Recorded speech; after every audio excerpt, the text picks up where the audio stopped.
ప్రకృతి అంత ప్రాక్టికల్గా ధర్మపురి అరవింద్ అవ్వడానికి కారణం ఆమె ప్రాక్టికల్ పర్సన్. ఎమోషన్స్ని కవర్ ఎందుకు చేస్తారు ధర్మపురి అరవింద్ అంటే? ఆమె ప్రాక్టికల్ పర్సన్. జీవిత ఆశయం ఏంటి ధర్మపురి అరవింద్కి? ఇక ఇప్పుడు మేము రాజకీయాల్లోకి అన్ని చేసుకొని వచ్చినాము.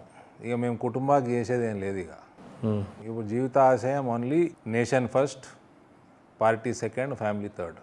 ఇది మాకు మా వ్యక్తిత్వం కూడా అట్లనే ఉంది. నేను పరమ పూజనీయ మోహన్ భాగవత్ గారిని కలిసిన ఒకసారి. మా అంటే 2 నిమిషాలు దొరికింది. నేను నా భార్య ఇద్దరం పోయినాం. 2-3 నిమిషాలు సమయం దొరికింది. ఏం మాట్లాడతాం అందులో? ఆయనని మాకేమైనా అడ్వైజ్ ఇవ్వండి సార్ అని అడిగాను. ఆయన కూడా ఇదే చెప్పాడు. నాకు నేషన్ అన్నా నరేంద్ర మోదీ అన్నా ఒకటే.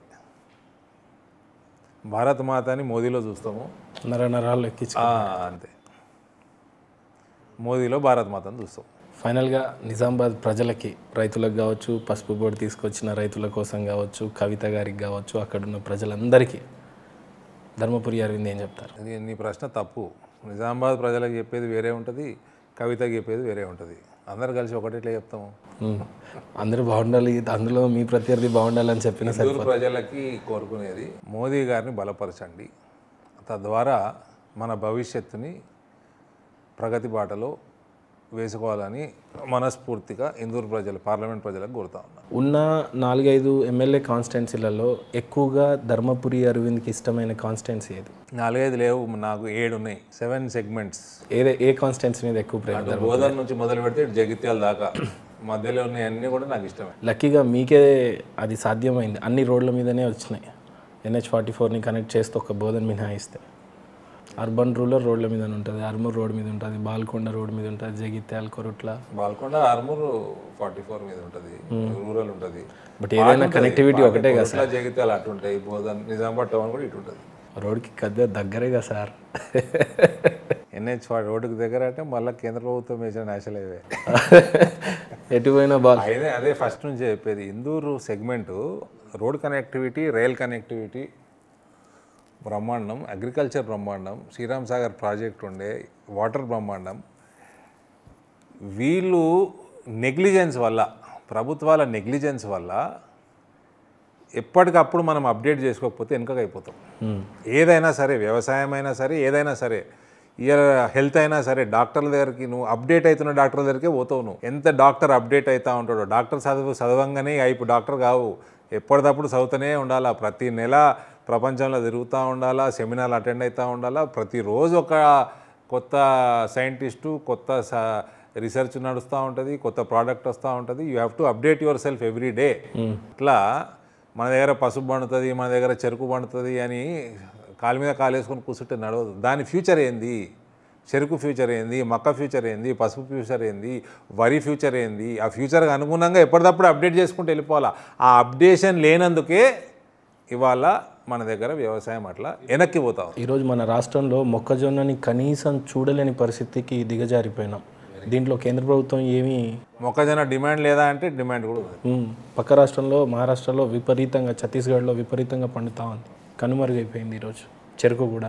శరద్ పవార్ సరే ఇలా ఆయన వేరే పార్టీ పెట్టుకున్నాడు, ఒకప్పుడు కాంగ్రెస్లో ఉండే.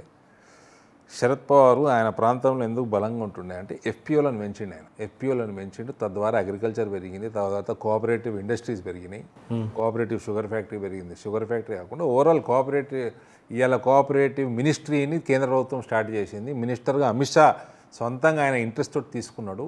దాని యొక్క కన్సల్టేటివ్ కమిటీలు నన్ను వేసిండ్రు. సో ఈ futuristic FPOs are the future for agriculture in India. FPO ద్వారా 500-700 రైతులు ఒకటవుతారు, వాళ్ళు పండించే పంట ఒకటవుతుంది. ఆ లాట్స్ అమ్ముకునే, ఇప్పుడు ఒక ఫ్యాక్టరీ కూడా వచ్చి కొంటాడు, ఒక్కొక్క రైతు దగ్గరికి ఎడబోతాడు, FPO దగ్గరకు వస్తాడు, తీసుకుంటారు. ఆ FPOతో టైఅప్ చేస్తారు. ఫలానా సీడ్ అయ్యి, ఫలానా యూరియా ఇంత మందమే వెయ్యి, ఎక్కువ వేస్తే యూరోప్, అమెరికా కొనదు, ఎక్స్పోర్ట్ చేయడం ఇబ్బంది అవుతుంది, కాబట్టి ఇంతమందమే ఈ రకంగా పండించు, నువ్వు కోత ఈరోజు కోస్తావు కదా, ఆ రోజు సాయంత్రాన్ని పంట తీసుకుపోతా, తెల్లారి నీకు అకౌంట్లో పైసలు పడతాయి. ఇది కంటిన్యూస్ ప్రాసెస్ అయితే 5 సంవత్సరాలు 10 సంవత్సరాలు టైఅప్ అయితే అట్లా వ్యవసాయం గాడిలో పడుతుంది. అటువంటి సిస్టమ్ తీసుకురావాలి ఇప్పుడు. ఆ దిశగా మీరు కూడా అడుగులేయాలని మనస్ఫూర్తిగా కోరుకుంటున్నా sir. That is what Modi is doing. నేను ఒక్కరిని మోదీ చేసే పనే అది.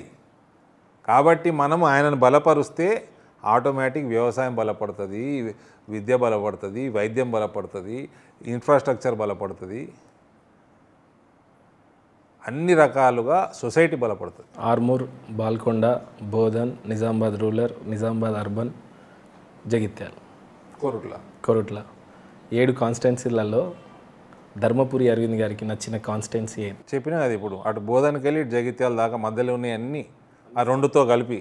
అంటే 7 అయిపోయినాయి కదా సార్. నేను అసెంబ్లీ ఎమ్మెల్యే కాదు, నేను ఎంపీ. నా కాన్స్టిట్యున్సీ మొత్తం. బట్ ఒక్క కాన్స్టిట్యున్సీ మీద ఏదో కొంత మీ బాల్కొండలో పుట్టి పెరిగినామన్నారు. లోక్సభలల్లా నాకు ఇందూరు పార్లమెంట్ ఇష్టం. అయితే రూరల్ నుంచి ఈసారి అసెంబ్లీ కంటెస్ట్ చేస్తున్నారా? జేపీ నడ్డా గారిని అడుగు. ఆర్బన్ నుంచి కంటెస్ట్ చేస్తున్నారా? అదే ఆన్సర్, నడ్డా గారిని అడుగు. అంటే మళ్ళీ శాటిలైట్ నుంచి వెతుకొని రావాలి అయితే. ఓకే, నా ర్యాపిడ్ ఫైర్లో భాగంగా కొద్దిగా డైవర్షన్ ఎక్కువైంది, ఎప్పుడో పోయింది సార్. కాకపోతే దాన్ని పోనీ వద్దు. అంటే మీరు అట్లా వీక్ చేస్తారు ప్లేయర్ని, ఏం చేయాలి మమ్మల్ని?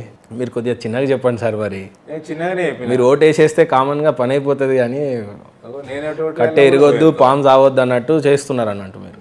రేవంత్ రెడ్డి ఆర్ రఘునందన్ రావు అంటే? రఘునందన్ రావు. ఒక్కసారన్నా క్రాస్ ఓటింగ్ చేయండి సార్, తప్పే ఉండదు అందులో. ఎంత కాదనుకుని ఆయన పిసిసి అధ్యక్షుడు కదా సార్. ఎవరు? రేవంత్ రెడ్డి. ఇప్పుడు నేను ఒకటి వేయాలా, నువ్వు చెప్తావా?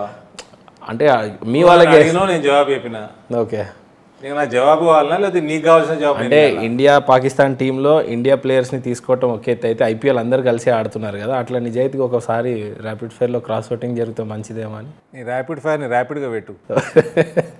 స్లో అయిపోయిందట్టు అంతే కదా. కిషన్ రెడ్డి ఆర్ లక్ష్మణ్ గారు అంటే? ఎట్లా సెలెక్ట్ చేసుకుంటావా? కృష్ణ బలరాములు, రామలక్ష్మణులు ఎట్లా సెలెక్ట్ చేసుకుంటావు? ఆ యుగంలో వాళ్ళు, ఈ యుగంలో ఇల్లు. కేటీఆర్ ఆర్ హరీష్ రావు అంటే? హరీష్ రావు కొంచెం సంస్థాగతంగా ఎదిగినోడు, ఇదేమో హెలికాప్టర్ పారాషూట్ లీడర్ ఈయన కేటీఆర్. బాజిరెడ్డి గోవర్ధన్ ఆర్ జీవన్ రెడ్డి అంటే? సావనీకే ఉరేసుకొని వస్తేంది, పైసలు తాగితే వస్తేంది, రెండో ఒకటి సచ్చుడే కదా. ఎందుకంటే అనిపించింది. నార్మల్గా ఒకరి పేరు కూడా చెప్పొచ్చు కదా, ఏదో మంచి చేసే ఉంటారు. విషయం తాగి వస్తావా, ఊరేసుకొని వస్తావా అన్నట్టుంది కథ. నరేంద్ర మోడీ. అఖండ భారత్. కేసీఆర్. తెలంగాణ అని 3 దశాబ్దాలు వెనుకకు తీసుకుపోయిన ఆయన. యోగి ఆదిత్యనాథ్. ఉత్తరప్రదేశ్ని ప్రగతి పదంలో పెడుతున్న ఆయన. అమిత్ షా. దేశ భవిష్యత్తు. మన్మోహన్ సింగ్. ప్రశాంతంగా ఉంటుంది చూడు, తుఫాన్ రాకంటే ముందు. ఓకే, ఆ type silent spectator. Atal Bihari Vajpayee. పునాది, భారతీయ జనతా పార్టీ పునాది. KTR. Disaster. Jaganmohan Reddy. Out of portion. Sharmila. కష్టపడుతుంది, all the best. Raghunandan Rao. Good orator. Kavitha. God bless her. Bandi Sanjay. బలమైన మంచి కార్యకర్త. ఈటల రాజేందర్. ప్రజలకి సన్నిహితంగా ఉన్న ఒక నాయకుడు. డి శ్రీనివాస్. మా రాజకీయ గురువు. ధర్మపురి అరవింద్. అనదర్ బలమైన కార్యకర్త భారతీయ జనతా పార్టీకి, మోదీకి. నిజామాబాద్. కర్మభూమి, జన్మభూమి కూడా. పార్లమెంట్. కొరుట్ల నా జన్మభూమి, ఇటు నిజామాబాద్ జిల్లా నా కర్మభూమి. రాజకీయంలోకి రావాలనుకున్న యువతకి ధర్మపురి అరవింద్ ఇచ్చే సందేశం? Follow your heart, work with commitment. ఏ ఆశయంతో రాజకీయంలోకి వచ్చారు ధర్మపురి అరవింద్ అంటే? Only one, to strengthen Modi's leadership. జీవితంలో బాగా ఏడ్చిన క్షణం ఏమైనా ఉందా? ఉంది, మా నా పెద్ద కొడుకుకి అట్లా అయినప్పుడు ఉంది 2012. నాకు ఏడుపు ఈజీగా రాదు, అది that was the last time. Touch wood. ఏమైంది సార్ అసలు ఆ రోజు? Cardiac issue, health issue. పాతం అయితే ఉంది సార్. కొండలాగా ముంగట గంభీరంగా కనిపించిన సున్నితంగా వెనకాల కొండ తర్వాత ఇంకా గంభీరంగా అయిపోయింది. అదే చూసినా మీకు వేరే అన్ని ఉత్తుతాయి అన్నట్టు. ఖచ్చితంగా మీరు మళ్ళీ అసెంబ్లీకి వెళ్తారా, పార్లమెంట్కి వెళ్తారా? ఖచ్చితంగా మీరు అనుకుంటున్న ఆశయాలన్నీ సిద్ధింపజేయాలని మనస్ఫూర్తిగా కోరుకుంటూ thank you so much signature స్టూడియోకి మీ టైం ఇచ్చినందుకు. మా సిగ్నేచర్ స్టూడియో మోటో ఏంటంటే సార్, ఇంటర్వ్యూ అయిపోయిన లాస్ట్లో జై జవాన్ జై కిసాన్ అని 3 సార్లు అంటే ఐ క్లోజ్ మై ఇంటర్వ్యూ. జై జవాన్ జై కిసాన్, జై జవాన్ జై కిసాన్, జై జవాన్ జై కిసాన్. జై హింద్ సార్. మహీందర్ మా ఇందూరు జిల్లా పిల్లగాడు, మా గిరిజన సోదరుడు. ఆయన ప్రేమతో, ఒక ప్యాషన్తో సిగ్నేచర్ స్టూడియోస్ నడుపుతూ ఉన్నారు. అందరినీ కూడా నేను సిగ్నేచర్ స్టూడియోస్కి సబ్స్క్రైబ్ చేయాల్సిందిగా రిక్వెస్ట్ చేస్తా ఉన్నాను.